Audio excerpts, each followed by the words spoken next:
All right, quantum. What's up? I think it's more about the price movement. So is what is quantum? There's no from my vantage point, there's nothing new about quantum. We put on a huge summit here at Presidio Bitcoin in July. We brought together world experts in quantum physics, in Bitcoin dealing with quantum, and we went through like 5 different threads of topics. And to me, there's not a whole lot new since then, but other than like, I mean, the price of Bitcoin has dropped 35% or whatever, and people are, speculating why. Freaking out. Is it like early investors? Is it quantum risk? Is it I've heard theories about the October 10th. I think it was October 10th when like DeFi blew up or whatever, and a lot of the people playing, but just all the crypto stuff like blew up. Remember it dropped like substantially one day, or like billions were liquidated on a Friday night or something. I don't follow this stuff either, but anyway, like one theory is that a lot of those players got overexposed and they're having to sell a lot of Bitcoin to like just stay afloat. So I think there's 2 different conversations here. One conversation is, why is the price down? And I do think that's a fair conversation. One possibility is it's quantum risk, which is why we're leading into that. Then there's also just this thing. So just so I understand, so you're basically saying, and I don't know a ton about the DeFi world anymore, but maybe one of these like large liquidity providers or market makers had a bunch of exposure to shitcoins. The shitcoins blew up. They are holding Bitcoin. And so they're being forced to sell the Bitcoin so that they can cover their other positions. I think I saw someone shared a tweet, maybe it was one of you guys, about this like profit dude that was kind of interesting. And he was basically saying that like the way whoever it is. PROFIT or PROPHT? No, PROPHT. Profits over profits, if you know what I'm saying. Interpret that as you will. But that basically that it's like not. I still don't know the ratio. Is it profit over profit or profit over profit? It depends on the day. Depends on what price we're at. pH, acidic, not base. Yeah, we got to have some freestyle. I like it. Just give me a little beat, But which reminds me, we got to talk to Matthew about some Bitcoin stuff and music. But basically, I have no idea if this is true or not. I've done zero research other than read this tweet. But his argument was that it's like every day there's like a sort of almost programmatic or algorithmic selling happening that's like not at all responsive to what you would expect in markets, which might suggest that someone's like underwater and they're trying to sell in such a way that it doesn't freak everything out at once, not dump at once, but at the same time, it's like very programmatic. I don't know if that's true or not, but maybe. I will say I have been chatting with some friends in the background, and like the quantum stuff, certainly not helping that there's FUD about quantum happening at the same time. And I don't even know if FUD is the right word. I would say maybe 2 things have shifted my own personal concern maybe about quantum since the summit. One is, well, I listened to a good podcast with Preston Pish and Charles Capriol, and this is the energy money guy that I think is pretty sharp, as is Preston. And basically one thing that he said, and I know you're less concerned about this, but we can maybe discuss on air, that I hadn't really considered is like, the tricky thing with quantum is it's like the error bars are huge, right? So like he's saying on the short end, 2 years. I know the kind of like consensus that I remember from our summit was 5 years. But whatever, let's say it's 2 years on one end and never on the other end. So that's like a pretty big range. And, if it were 2 years, the point he was making is there's about a quarter of the coins that are still directly pay to PubKey. A quarter of all UTXOs out there, I guess. That's what he was saying. And his point was, if you wanted to move from PubKey directly to a new address type, which is quantum resistant, so we think, or so the understanding is that I have. The caveat by all this saying it's scary when you're not like in the quantum deeply. You're like, well, I'm just kind of taking secondhand, whatever for this. But his point was like, how many years would that take if all of those UTXOs wanted to move and you basically all hit the mempool at the same time? And his argument was, I think he said 2-ish years or like 18 months. Preston pushed back and was like, actually, it could be many years. I know you're not concerned because it's not a lot of value in a lot of these UTXOs, but that was something I had not thought about. So I'm not concerned about that specific issue. I'll give a few reasons why. Bitcoin can move several 100 million transactions a year. Mm-hmm. So, and there's not that many UTXOs. So, but he was saying it was a quarter of all UTXOs out there, no? So, I mean, it would take months to move everything, not years. Okay, I have to go back and see what their So math is. that's There's one- some discrepancy. So that's one point. And then, but also, when people give time frames of like 2 years or 10 or 15 or whatever time frame, you know, what you also have to ask what's happening at that point. What do what's happening at that point in time? So in 2 years, what does that mean? Does that mean there's a cryptograph or a computer that can break a key? ECDSA, yeah. Okay. How much does it cost? How long does it take? You got to ask those questions, right? Sure, yeah. Because if it costs $10 million, so right now it's not even possible. Like there's no computer that exists that can do it, right? So some future milestone will be like, okay, now there's a computer that can do it, but it costs $10 million and takes 10 years. So it's still not that threatening. But that would be a huge advancement over today, because today no computer even works to do that. Then and then the cost and time will go down over time. But when we say 2 years, what exactly is that? And I say that because most likely at some point there will be a really expensive, slow computer that can do it. But clearly, if it costs $10 million to break a key, you're not going to target a UTXO that's only worth Right. $1 million. You're going to target Satoshi Or scores. let alone $10 or whatever. So while there's a lot of UTXOs, most have very small amounts of Bitcoin. When we actually look at UTXOs that have their public key exposed, like pay to pub key, the vast majority have 50 Bitcoin because they were mined early on. Okay. And let's see, what's 50 Bitcoin worth? Something like $5 million, right? So Used to be. yeah, You're using old math. $4 million, $5 million. Before quantum FUD. So if it costs $10 million to break a key, you're not going to do that for one that's only worth $4 or $5 million. And then again, you have to look at how much time. So, and then I think there's only a handful of exposed UTXOs that have a lot more than 50 Bitcoin. So that they can move quickly. They can move quickly, but to the far more concerning thing is the lost ones. Are the ones that can't move because the keys have been lost. So yeah, it doesn't matter how long it takes to move; they're not going to move because no one is around. That still doesn't concern me as much personally, although maybe the market's going to freak out. But one thing I would love to see, and my guess is, for the investor community, if I had to guess, if I still feel some uneasiness or queasiness about this, my guess is more of the traditional investors feel that on steroids. And so, yes, we did the Quantum Summit, which is awesome. And I should go back and rewatch the videos, as should everyone that's concerned. But one thing I would love to see, and maybe this is worth funding for, I don't know, people we know who are interested in making sure the big money is not freaking out. I would love to see an in-depth research report. And I saw Nick Carter also posting about this in a way that he seems concerned. And I actually, take Nick's concerns pretty seriously. He's been pretty right on the money about a lot of things, Bitcoin, energy, AI over the years. The fact that he has any concern at all to me is okay, I need to go back and do my own research on this, which I will, but very few people are going to do this.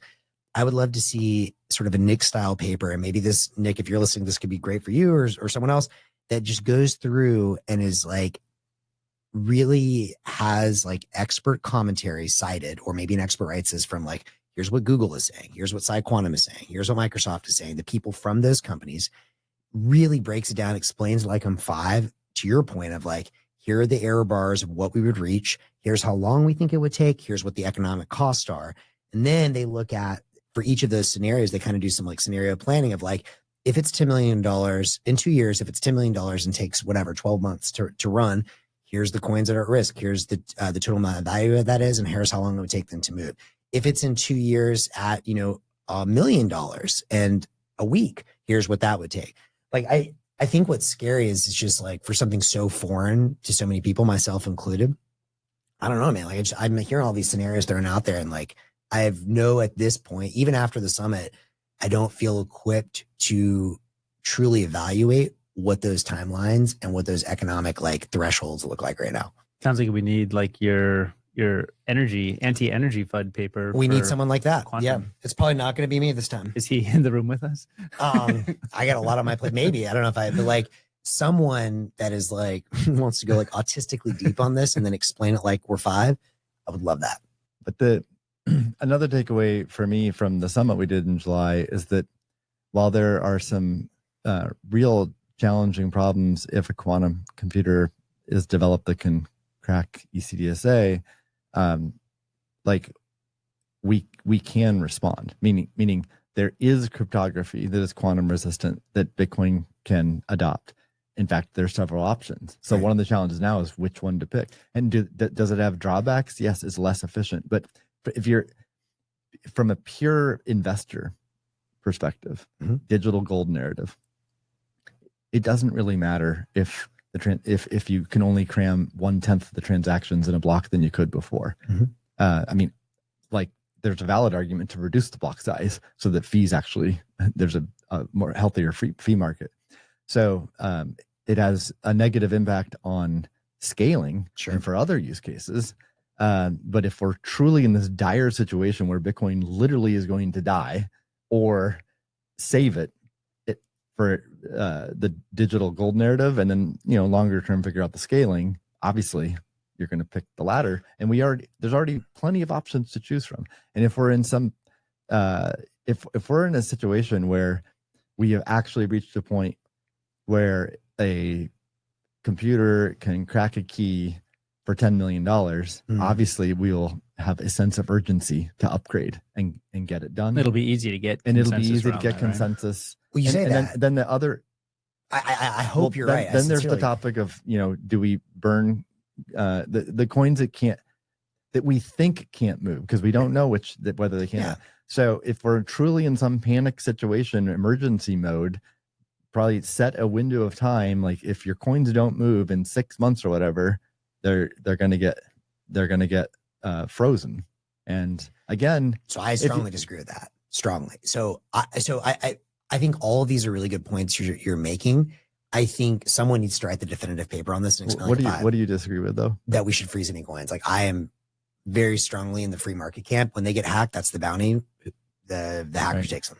I do agree that's strongly. That's the most controversial decision, and there will be a split in the community. So I think Bitcoin will split, and then the free market will win, and your coin will go to zero, and mine will go. Hopefully not. Like I'm not. I'm not that OG, bro. I wish, but I think what needs to be laid out as whoever works on this anti-energy, anti-quantum FUD paper is lay out all those options and explain the trade-offs of yes, we have post-quantum cryptography, but it's fat, which is what you were saying, which means signature size is thicker. With thicker signature size, less scaling. What does that do to Bitcoin? But I think what a lot of people are concerned about, what I'm kind of concerned about is the longer the Bitcoin community goes, this whole ordinals thing or whatever it is, the knots thing. The knots is so ridiculous in my mind. And the fact, I think it's probably just a psyop to get people distracted from actual issues like this.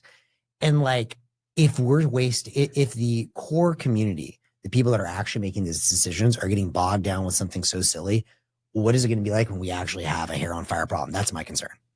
Well, okay, but most Bitcoin developers would say that the quantum thing is exactly the same thing. So that doesn't feel like that at all to me. But it does. That's why we had a summit here. I attended the whole Max, summit, and I'm not I've filled my quota this year of quantum. We had the summit. Now you're like me with the knots crap. We had the summit. I'm really glad we did it. I'm glad I put some energy into it, and other people did as well. And I learned a lot, and I came away I feel like I don't think it's an imminent threat.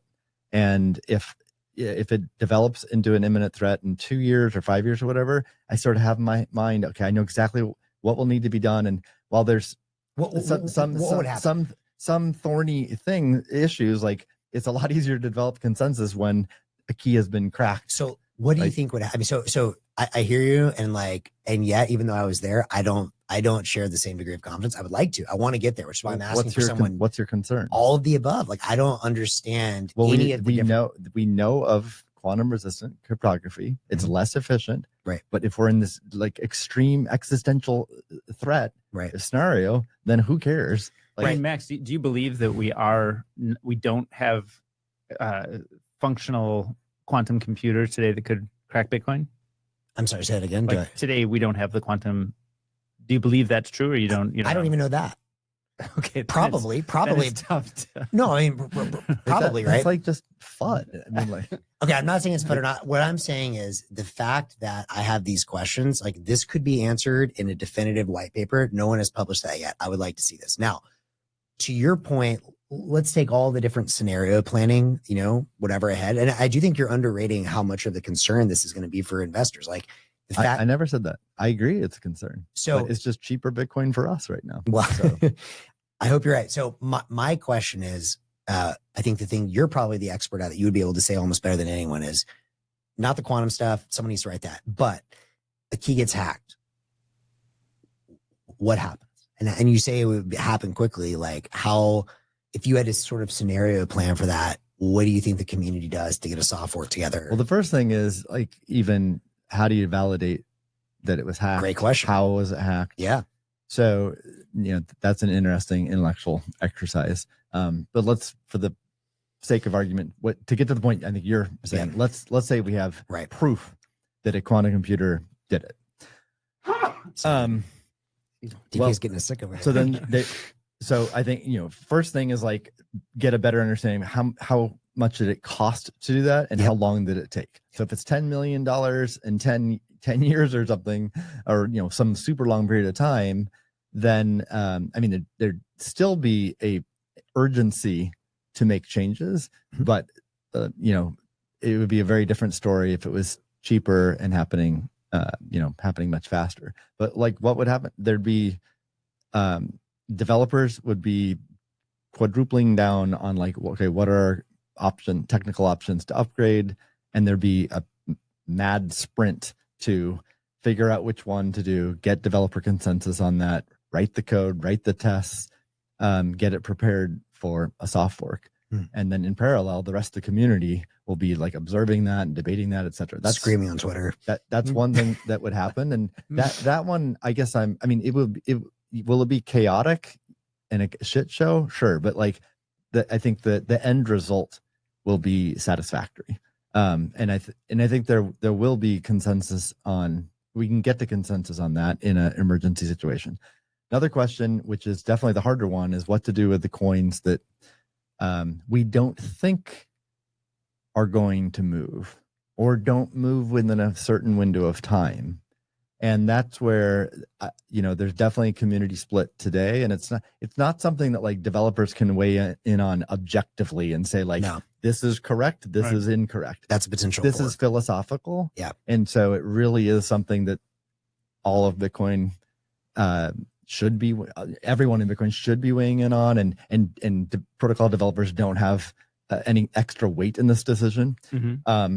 Investors certainly have, whether you like it or not, they definitely have the most weight because that's where they're going to put their money behind where they think want the right, you know, the right decision. Yeah. I do think there's real risk of a fork there. But even if there is, the market will play out and one of them will get chosen. So will that be chaotic? Absolutely. But will Bitcoin die? No. Yeah. It just might be that like and like I think you and me, like you're even in our little squabble there. It's like, oh, you want the let them steal, and I'm like, freeze. I actually don't even feel that strongly about it. So like if there was a fork, I'd hold for that issue. I would hold both sides of the fork. Same. Right? I don't have like this strong conviction that this is right and this is wrong, and I'll double down. No, I'm going to hold both. Yeah, I bet you would too. Yeah, probably would. And a lot of people would. So then, like, well, okay, one of them wins, and then like, because I just don't, I just don't care which one wins, to be honest. Why? So one of them wins, and then great, that's Bitcoin. I could even care, but I don't know that it necessarily is right. There's not like a right, like when a BCH fork comes, you can be like, this is trash, get rid of it. I think most people that will be indifferent to that decision, or like kind of favor this one, but find the other one acceptable. I mean, certainly compared to like Bitcoin's dead. Sure. Yeah, I mean, so a couple thoughts on that. I mean, just on that last issue first, like, yeah, I would probably hold both in the same way that like I don't want to like lose either way, and like that's my top priority as an individual actor.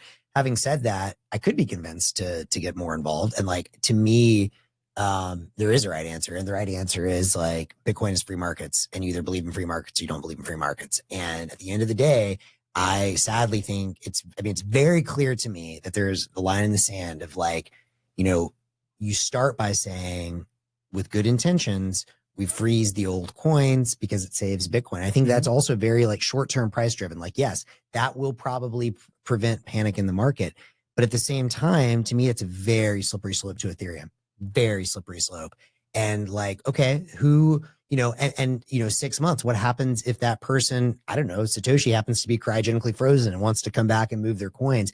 To me, it's a non-starter to mess with anything that's not your own. And I just, well, I've responded to that, but I just wanted to point out Ian Smith chimed in. I know he's heavily involved with the quantum stuff, and he, my impression of his perspective is he thinks it's happening sooner than later, and that Bitcoin needs to change. So thanks for listening, Ian, and chiming in. Yeah. He said he's gonna prepare a demonstration if he can about a quantum. You're about to hack Bitcoin, bro. All right. But keep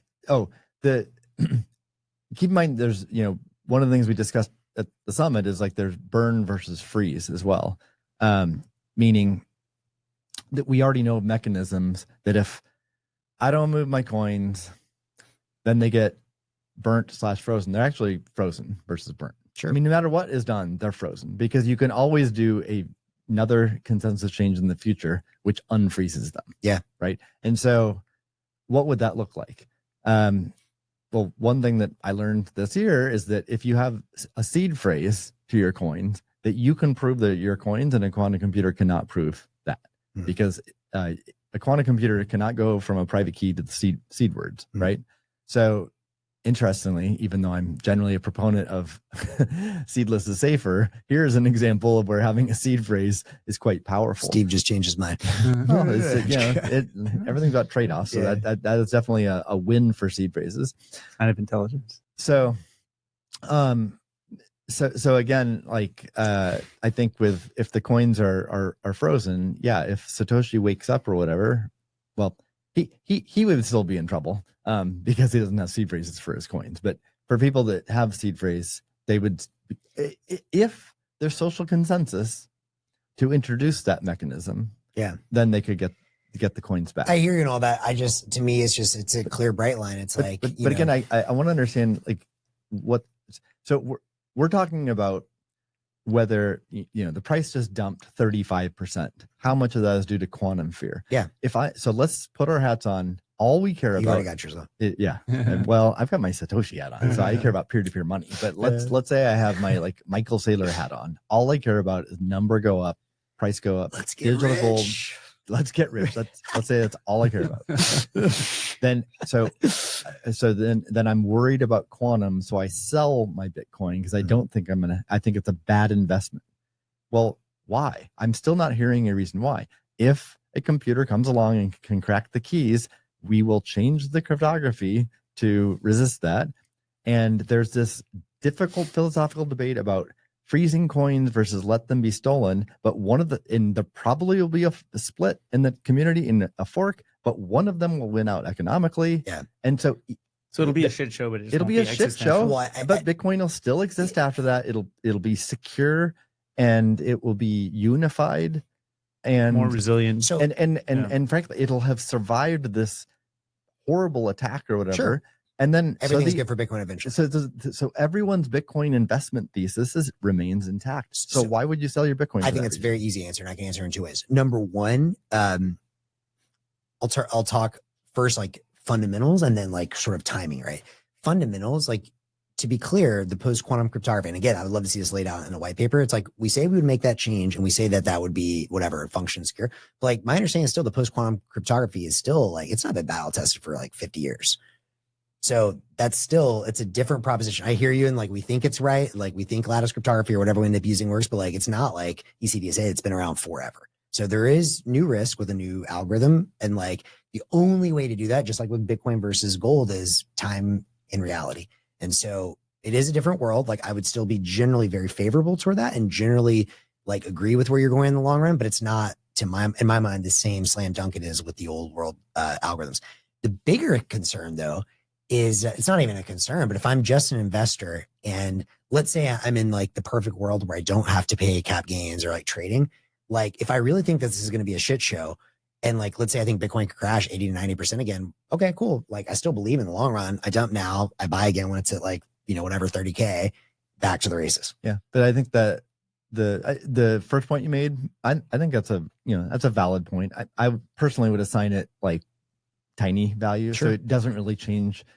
I don't think it changes the investment thesis. Like maybe instead of like, a 10% allocation, I do a 9.5% allocation. I mean, 10%. I kind of, well, just meaning, what kind of Bitcoiner are you? Yeah, what's going on there?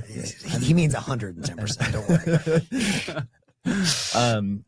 109.5. The second point, though, I don't really agree with. Meaning the timing the market argument, because I'm not saying that's my position. Because, like I know, but I've just for any investor out there, I don't find it to be a smart way to go about it, because there's so much uncertainty about if and when the quantum computer will even exist, and I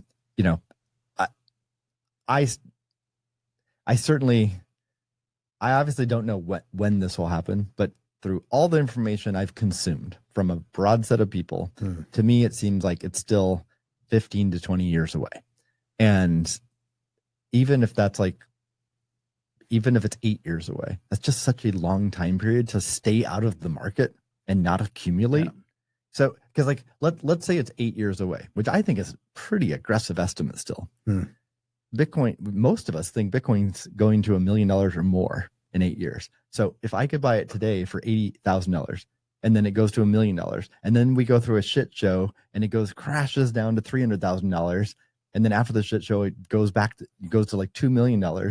Why wouldn't I not have wanted to invest at $80,000? Well, I mean, I think the answer is not that you would just do both. Like, imagine you're someone who's extremely, extremely, extremely convicted, and you're, like Steve, 110%. Now, maybe you reduce your allocation from 110% to 55%. You say, like, whatever. Like, if it goes still to the moon, like, I win either way.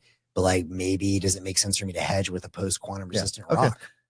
I agree. If you're overexposed, trimming some of the position probably is a smart idea, regardless. And I think that's a question of like, that's what's happening? And now? I think that's reasonable. But if you're on the sidelines or what many Bitcoin investors would say underallocated, then I think it makes no sense at all to let quantum scare you out of. I agree, but I would just say before this one thing, and I still want to get deeper on it. I'm not super concerned yet, but like I'm glad we're having this discussion. Like, frankly, we need to be raising a few more alarm bells if this is, even a 0.1% chance of like breaking our thesis. Like, we should be aware of this. Is the first thing that I've ever been like, okay, I need to like actually learn more to understand, because I think most of us would agree. I mean, the 110% is the correct weighting if you know Bitcoin, but don't use leverage. I'm just kidding. I think coming out of coming out of the quantum summit, I thought that you and I each assessed maybe 5 years felt like our assessment. 5 years was like clear. That's what I took away from the summit. But also with huge error bars, right? Yeah. Like the Japanese dude was also being like, it could be in 2, it could be never.